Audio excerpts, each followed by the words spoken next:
ఇచ్చాడు, నువ్వు ఎలా బ్రతకాలో ఎలా బ్రతకకూడదో ప్రతి ఒక్క అంశాన్ని మనకి దిశ నిర్దిశ కల్పించినటువంటి మహాన్ వ్యక్తి బాబాసాహెబ్ అంబేద్కర్.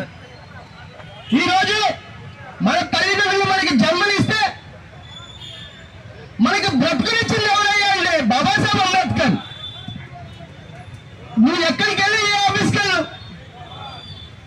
నువ్వు పుట్టినప్పటి నుంచి మళ్ళీ మనం చచ్చిపోయేంత వరకు ఏ ఒక్క అంశంలో కూడా మనం ముందుని కల్పించేది బాబాసాహెబ్ అంబేద్కర్. అది మీకు ఎంతమంది తెలుసు?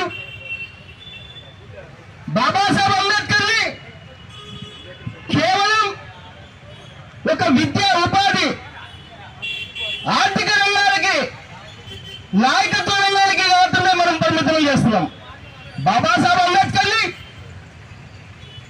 మన యొక్క దేవుళ్ళగా మనం కొలవాల్సిన రోజు, ప్రతి రోజు కూడా ఆయన్ని ఇంట్లో